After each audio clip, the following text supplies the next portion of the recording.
પાટીદાર આંદોલન હવે ધીરે ધીરે આગળ વધી રહ્યું છે ત્યારે અમદાવાદમાં પાટીદાર અનામત આંદોલન સમિતિના કન્વીનર હાર્દિક પટેલે પત્રકાર પરિષદ યોજી આગામી દિવસોમાં મહિલાઓની મહાસભા યોજવાનું આયોજન કર્યું છે ત્યારે આવતીકાલે બાયડમાં પાટીદારોની મહાસભા યોજાશે। આ ઉપરાંત વિવિધ જગ્યાએ યુવાઓની 7 મહાસભાનું પણ આયોજન કરવામાં આવ્યું છે તેમજ મહેસાણા, રાજકોટ, મોરબી જેવી જગ્યાઓએ મહિલાઓની મહાસભા થશે। આ ઉપરાંત મુખ્યમંત્રી આનંદીબેન પટેલને એક પત્ર લખવામાં આવ્યો છે જેમાં 10 દિવસમાં 25મી ઓગસ્ટે બનેલી ઘટના મુદ્દે જવાબદાર પોલીસ અધિકારી સામે પગલાં લેવા જણાવાયું છે। અનામત આંદોલન સમિતિના કન્વીનર હાર્દિક પટેલ આપણી સાથે છે। હાર્દિકભાઈ, શું કહેશો ખાસ કરીને આજે જે પ્રેસ કોન્ફરન્સ જે યોજવામાં આવી છે, શું કયા મુખ્ય મુદ્દાઓ? મુખ્ય મુદ્દા મુખ્યમંત્રીશ્રીને ખુલ્લો પત્ર, મહિલાઓના સન્માન માટેની સભાનું આયોજન કરવામાં આવ્યું છે, એ બાબતે પ્રેસ કોન્ફરન્સનું આયોજન કરવામાં આવ્યું હતું।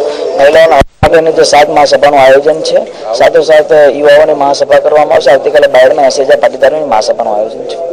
કઈ જગ્યાએ સભાઓ કરવામાં આવશે, રેલીનું કઈ આયોજન છે એવું કઈ ખરું? અને મંજૂરી નહીં મળે પોલીસની તો શું? આવતીકાલે પ્રથમ બાયડમાં સભા છે, પછી મહિલાઓની મહાસભા મહેસાણા, રાજકોટ, મોરબી, સુરત જેવા વિસ્તારોમાં થશે।